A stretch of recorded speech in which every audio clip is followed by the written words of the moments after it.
Am I your type? No. I'm a Johnny Depp wannabe. Drink. Good boy. It's my piss. The movie begins with a conversation between a prisoner and an Englishman who's like, Jolly-o, do this for me and I'll set you free. And a year later, a marriage takes place between Olivia Rodrigo's ex and Millie Bobby Brown, as this wedding is the talk of the town. But turns out the bride Millie doesn't even show up because she don't need no man. Slay. So for those not familiar with the film franchise, Millie plays the detective Enola Holmes, who is the sister to the infamous detective Sherlock Holmes, played by Superman. But Enola is a boring name, so we're gonna call her Ebola. So Ebola's love interest is Rodrigo's ex, and her ass is already late to her own wedding because she just doesn't care enough to come early. Yo, who the hell shows up late to their own wedding? She's a red flag. And cause some dude follows her, she thinks he's trying to murder her, so she grabs the Glock and gets ready to shoot her load.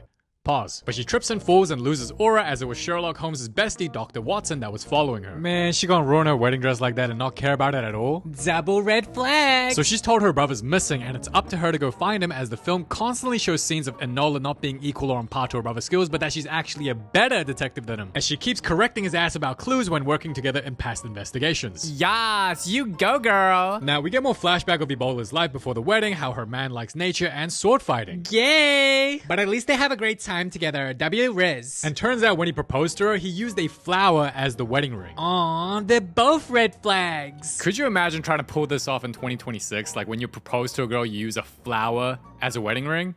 A flower. I swear it's only in movies dudes get away with broke-ass activity. And cause her dad is dead and her mom likes to give blow people up, both parents can't make it to the wedding, and it's only Sherlock that will attend. And is that the ex's mom? She looks very young for a mom that already has a son that's a grown-ass man. And she flexes to her peasant friends that act rich that her son's getting married, and that during supper she hits on Superman like, am I your type? No. Then Ebola sees Superman checking out a ginger and starts acting sus, leaving the dinner party early. So her nosy ass confronts him to spill the tea, but instead he questions why she would even agree to marry when she would lose her freedom, last name, and title just to follow tradition. For the money, duh! So if it doesn't work out, I'll take half his shit. Then they have a little back and forth argument, as that's the last time Ebola saw Superman, and back to present day, she finds clues to his disappearance like the word coast, which is a city in Afghanistan, and she finds a piece of a woman's dress. Meanwhile, Rodrigo's ex pulls up from his failed wedding, and he is pissed. So she tries comforting him in the wedding dress that she covered in dirt, but seeing the same ginger her brother was suspicious of, she decides to stalk his ass instead. And the ginger be overthrowing a cart of oranges, and it's like, that was someone's small business that he just ruined, but he immediately gets karma and is shot and dies. And Ebola's all like, before you die and become irrelevant, can your last words be about helping my detective ass solve a case? And the ginger cooperates, saying the word Raph. What that mean, ho? So later, she tries to put those two words together, but hearing her man at the door, she goes, this is for Olivia, and smacks the shit out of him. And the dude only gets pissed off even more when he learns she wasn't even at the wedding and was running late, so she's all like, sorry. But I don't think you should apologize when you clearly couldn't care less if you were at the wedding or not, because you're not really sorry. Thus, Ebola starts thinking maybe she's meant to be a single cat lady instead who dies with 3 cats and no kids. And she gets a flashback of her man showing her some cave, saying that this is where his dad used to tell stories that there was some hidden treasure in that cave. And because the plot started to get boring, there's a fire where her man is staying at, so her nosy ass pulls up and finds out her fiance's mom is missing. Wait, her ass was sleeping on the ground?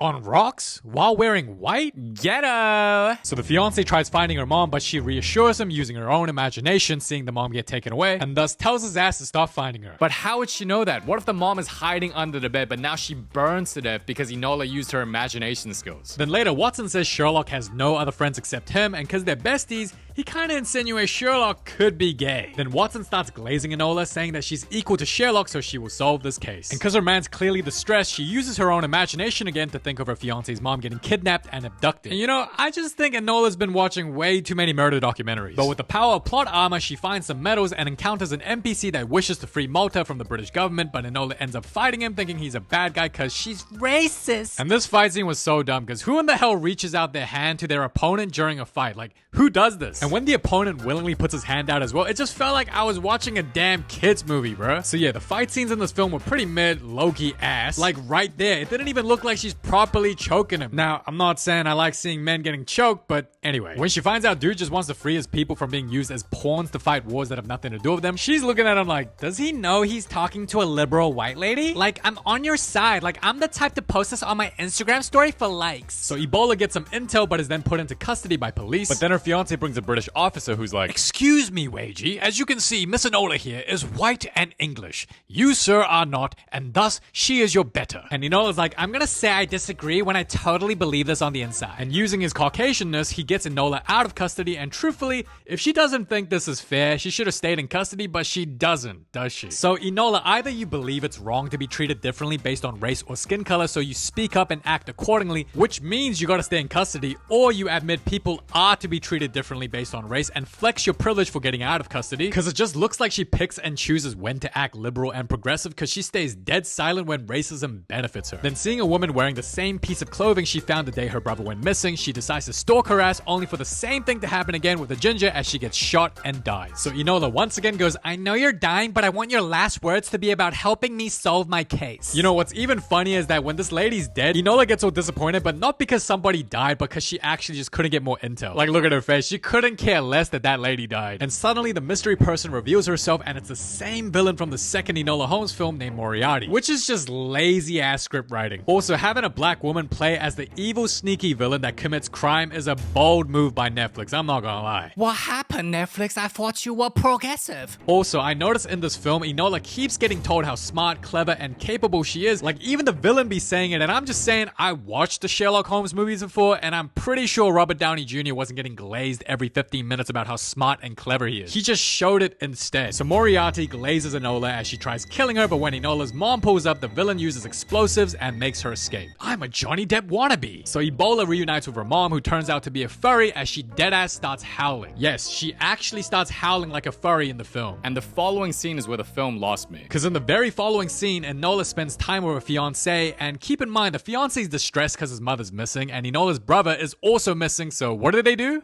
They go to a bathing cabin and start swimming. I'm not making this up. There's a time and place for everything, and you gonna go swimming, kicking your feet, giggling, having a beach date while your family members are gone missing?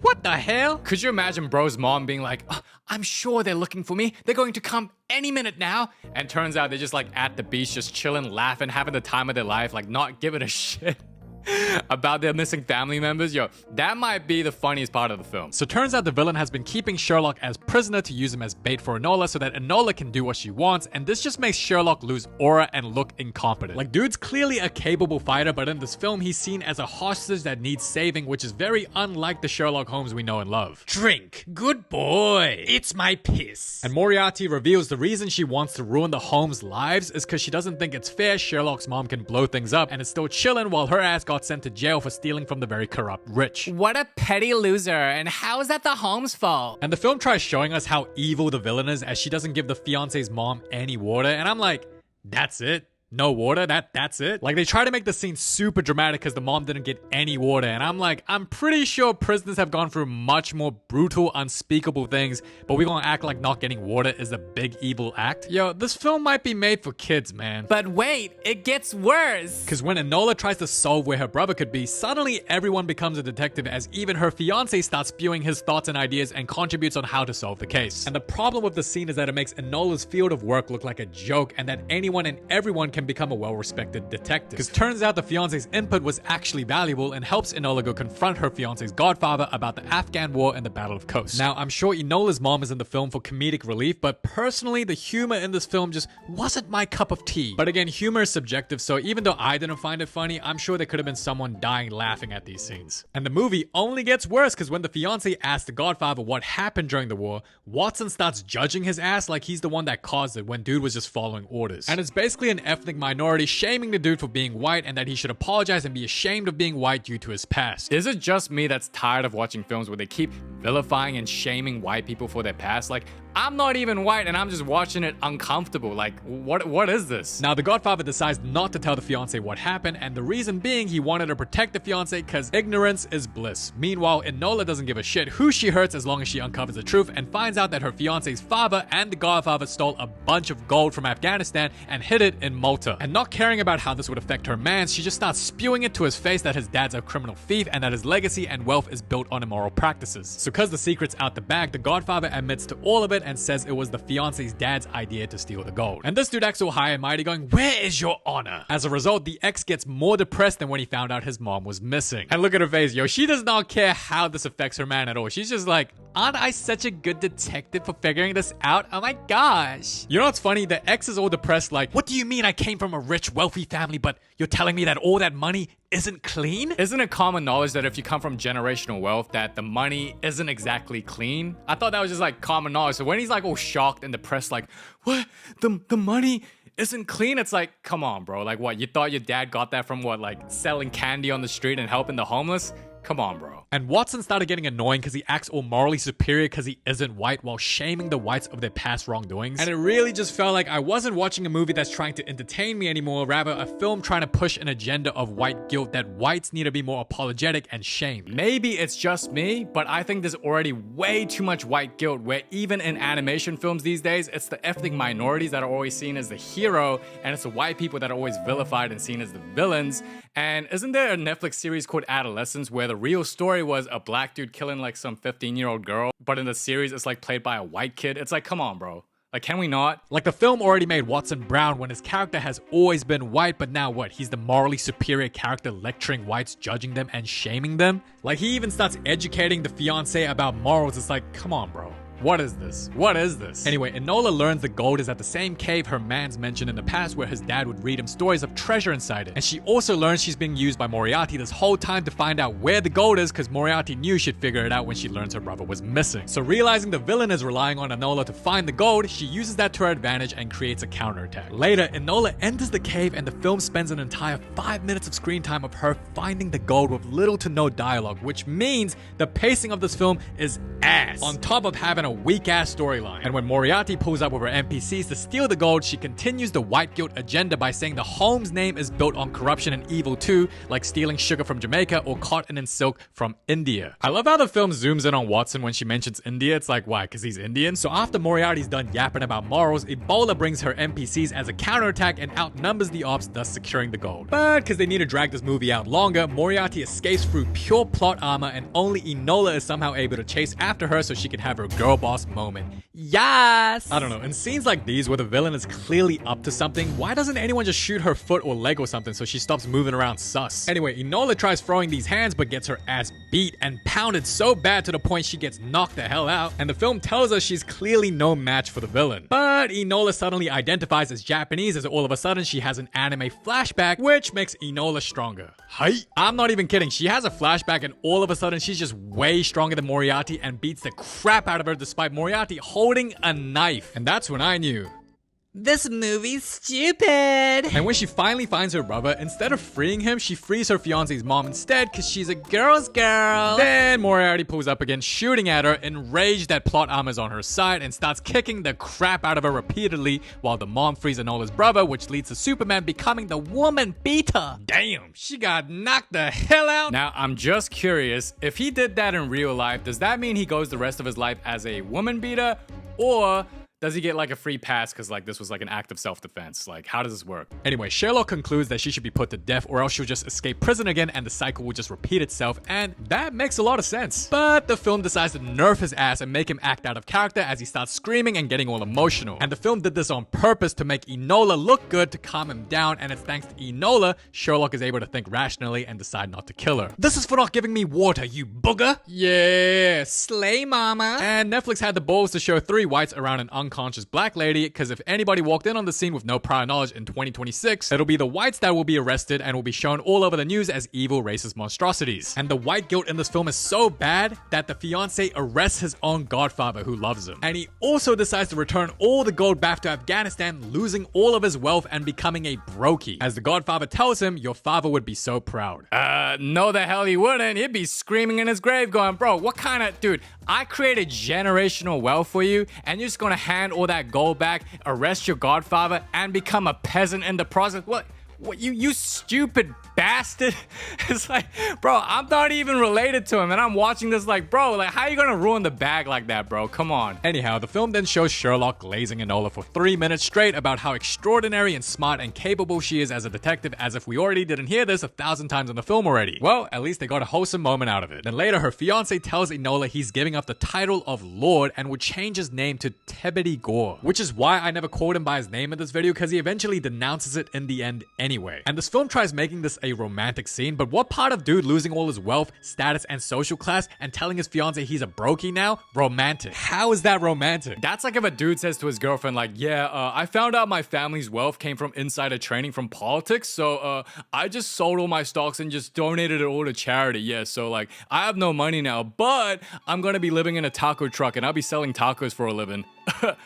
What kind of girlfriend would hear that and go, "Aw, I'm proud of you. I'm so happy for good for you. You did the right thing," and stick by him?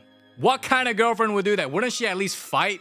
Like, argue, like, are you dumb? And also, Enola says she doesn't want her fiance's last name, and it's like, girl, didn't Moriarty explain that the Holmes name isn't exactly innocent either? So why is she talking like his family's super bad and her family's just super good? And if what Moriarty said is true, that most British surnames don't have an innocent past, then why is it that the fiance is the only one that loses all his wealth and status? Like, it should be either everybody or nobody at all. I don't know, man. I just started feeling bad for the dude. He didn't deserve this at all. What a terrible ending. Now, Enola continues to stay with him and gets married because this is a fictional movie, and they get a happy ending while this Malta dude keeps talking about freeing Malta. And look at her face, bro. She is proof nobody gives a shit about his cause, and they all find him hella annoying. And the movie ends by teasing that there could be a fourth film, and it's like, is that a threat? Because if the next film is about pushing white guilt with a weak-ass storyline and nerfing Sherlock Holmes, I don't think they should make a fourth film. That's just me. I personally really liked the first film. Second film was alright.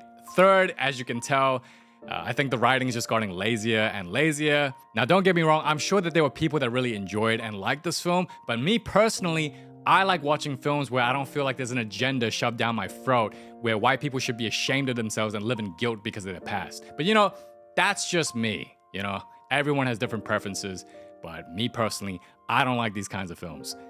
But yeah, very curious to know your thoughts. You know, so leave them in the comment section below. Thank you so much for watching. It's been your boy KC, and yeah, till next time.